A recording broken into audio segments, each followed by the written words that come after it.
necessário mesmo. Bom, a gente já tem umas coisinhas aqui ao lado que já a gente vai mostrar paralelamente alguns exercícios que são importantes para quem tem a queixa e já diagnósticos do que pode ser essa dor na região dos ombros. Então a gente convidou o ortopedista, Dr. Gustavo Vitelli De Pieri. Como vai? Tudo bem, doutor? Tudo bem. Prazer tê-lo aqui. Obrigado.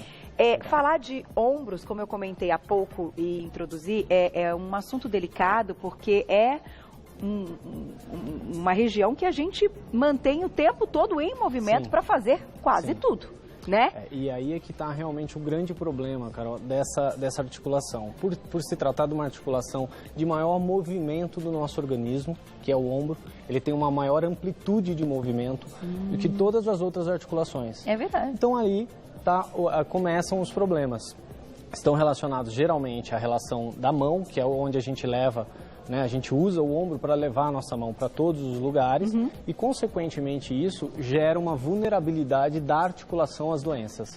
Eu até gostaria de abrir te perguntando, antes da gente passar uma a uma, que a gente vai numa crescente de probleminhas, tá, gente? Até chegar nas fraturas, que seria aí, enfim, o rompimento, a parte mais grave, mas a gente vai de uma a uma. Minha pergunta é a seguinte: a forma como a gente faz essas atividades do dia a dia compromete, então, desgasta essa articulação? A grande relação das lesões, das tendinites, bursites, enfim, elas estão relacionadas ao mau uso, né, ou o excesso de uso repetitivo da articulação. Então, a posição do braço na hora de fazer as atividades diárias, atividades domiciliares, passar roupa, ou mesmo um trabalho repetitivo da articulação em indústrias, geralmente é onde a gente recebe os pacientes com maior lesão no consultório. Agora, a atividade física, ela protege? É importante? Porque o músculo protege essa articulação? A articulação, ela responde bem à atividade física, a gente sempre indica a atividade física. O que existe é a lesão pela atividade física também. Ou seja, a gente sempre recomenda a atividade física com uma pessoa que saiba o que está passando, o exercício, enfim, para que não haja a lesão também no exercício físico. Porque daí pode comprometer bastante. Que ocorre também. Mas dentro de uma normalidade, sendo algo para fortalecer essa parte muscular, a principal atitude, inclusive, no tratamento. No tratamento. O exercício físico é essencial para o tratamento do ombro. Tá aí. Vamos começar então com a primeira, né, delas, que pode ser uma queixa, que pode ter esse diagnóstico na tela.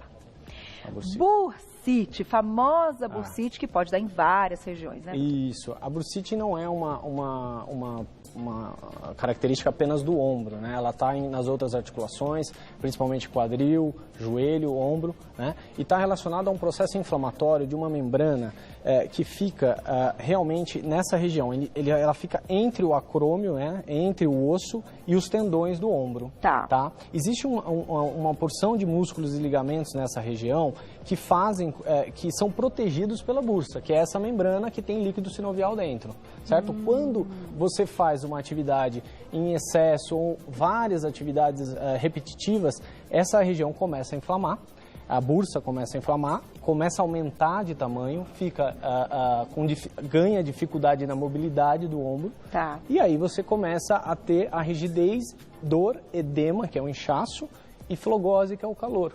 Puxa, então é uma inflamação. É uma inflamação desta membrana. Isso é a bursite, né? Isso ocorre no quadril, ocorre no joelho. E no ombro, ela vem relacionado muito mais à questão da mobilidade em elevação do braço. Ou seja, pela atuação o que a gente chama de flexão, né? Ou seja, você levar o braço, é o que levam as lesões mais comuns da bursa. Tá aí. Vamos aproveitar então, doutor, eu vou te chamar para vir aqui ao lado, a gente vai falar de cada probleminha e vamos conversar aqui com ela, que é fisioterapeuta, já esteve aqui, Valquíria Brunetti. Bem-vinda mais uma vez. Obrigada. Tudo bem? Tudo. Prazer, mais uma vez. E a linda da Aline, bem-vinda, que veio hoje para executar alguns exercícios. Então, vamos retomar um pouquinho da parte do tratamento com os exercícios da fisioterapia e depois você pode concluir com alguma parte clínica médica também. Vamos lá. Então, como o Dr. Gustavo falou, existe toda uma mobilidade da articulação. A bursite, como outras patologias, ela está relacionada com exercícios repetitivos, né? Com algumas estruturas ósseas, às vezes, que propiciam uma maior incidência desse problema. E também com questões posturais que a gente tem, que acaba propiciando mais ainda a gente ter essas patologias. Tá. Né? Os exercícios devem ser feitos no momento de crise ou fora da crise? Então, quando o paciente apresenta o sintoma, né, então ele vai procurar o ortopedista, enfim, ele já vai sair provavelmente medicado, Tá. né? Então essa dor já vai amenizando. Certo. Então ele chega na fisioterapia ainda com dor. Aham. Então o que a gente vai trabalhar aí? Né? A gente vai estar trabalhando a analgesia e um processo anti-inflamatório. Tá. Então aí eu vou usar gelo, calor, ultrassom, laser. Então a gente tem que tirar o paciente dessa crise Da dor. da dor. Perfeito. Melhorando a dor, então aí a gente entra com alguns exercícios. Vamos fazer um para demonstrar. Mas antes de começar com os exercícios, eu vou ver se esse ombro é um ombro que está bem organizado. Tá. Porque se eu fizer os exercícios numa posição que ele não está bem organizado, ele não vai ter tanto conforto. Ah, Certo? Então tem um teste Então, antes. tem um teste antes. Eu vou observar se ela faz, por exemplo, muita elevação de ombro. O que muita gente faz, né? Tem muita gente que anda com o ombro muito elevado, por estresse, por hábito, enfim. Verdade. Então, a primeira coisa que eu vou fazer é corrigir esse ombro se ele estiver elevado. Baixa. Então, abaixar. Tá. Né? Então, a gente tem que alongar essa musculatura, que é o trapézio, que faz essa elevação da musculatura, tá bom? Eu posso trabalhar um pouco com exercícios pendulares no início. Ele já está praticamente sem dor. Tá. Então, aí, isso dá para fazer no dia a dia também. As pessoas que têm essa tendência a fazer elevação, fazer movimentos pendulares para estar alongando aqui o trapézio. A gente pode dizer que algo previne bursite no ombro, doutor? Na verdade, a prevenção é justamente a atividade repetitiva que as pessoas levam no seu dia a dia e tem que tentar ser evitado, principalmente a flexão do braço em atitudes como domiciliares ou direção do carro ou mouse da mesa que fica em elevação o braço, ou seja, a prevenção, ela está, na verdade, no exercício de fortalecimento dos rotadores, da musculatura que equilibra o ombro, aí entra realmente a atividade física e a preocupação do dia a dia, que você tem que ter, que a gente às vezes não presta muita atenção. Só quando vem a dor. Eu vou colocar já o próximo, que a gente vai juntando tudo, tá? O próximo é tendinite, certo? Olha lá na tela para vocês, que também acaba sendo muito comum, mas ela, digamos assim, ela é algo que a gente está indo numa crescente, como eu imagino. É algo um pouco mais preocupante que a bursite ou igualmente são problemas diferentes? Não. A tendinite muitas vezes pode levar a bursite. Tá, então começamos com a tendinite. Década de 80, tudo no ombro era bursite, mau jeito e reumatismo. Isso veio mudando há muito tempo, né? A gente viu uma crescente do estudo do ombro e o conhecimento da anatomia do ombro. Isso levou à mudança também das doenças, de descobrir essas doenças, porque existem tendões diferentes no ombro e cada tendão pode gerar um tipo de tendinite. Tá. Então, o manguito rotador, que é aquilo que cobre e faz a manutenção da cabeça do húmero na glenoide, ou seja, a adesão da cabeça do húmero na glenoide, é o que mais está suscetível à lesão tendínea desse manguito, certo? Tá. O supraespinhoso é a lesão mais comum, principalmente para a elevação do braço. Quando você tem esse desequilíbrio muscular, o que acontece? Você vai ter a articulação diminui o espaço.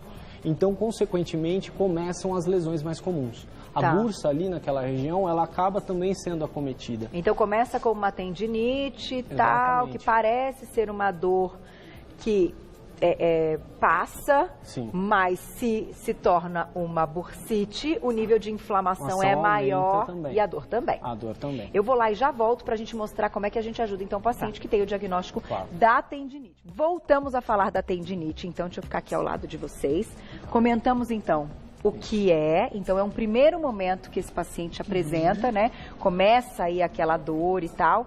E qual é o primeiro passo, então, para que não se torne uma bursite? Eu acho que aí é um momento importante até dessa questão da fisioterapia, né? Sim. Então, o nosso ombro, ele tem o manguito rotador, né?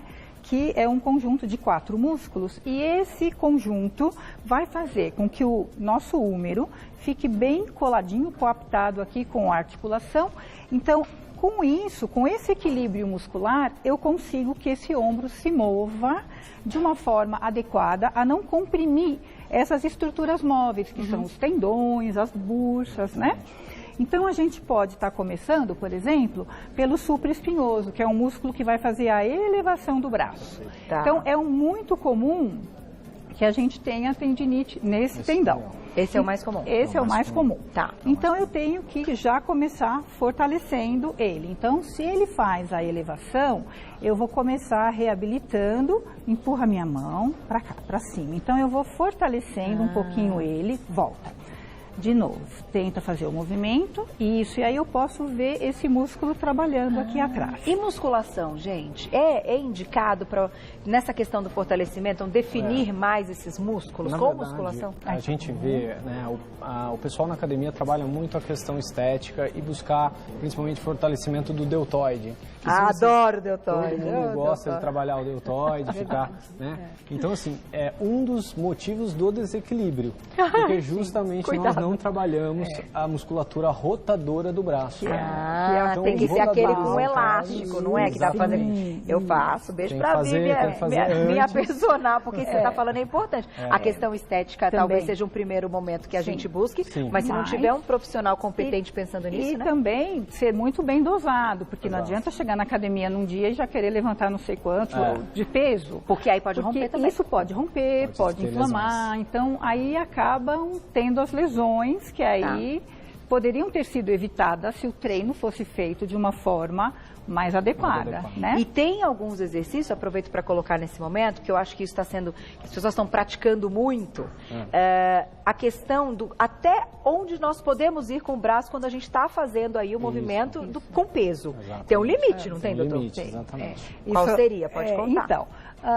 aqui então tem os músculos que fazem a abertura e tem um outro grupo de músculos que fazem a rotação.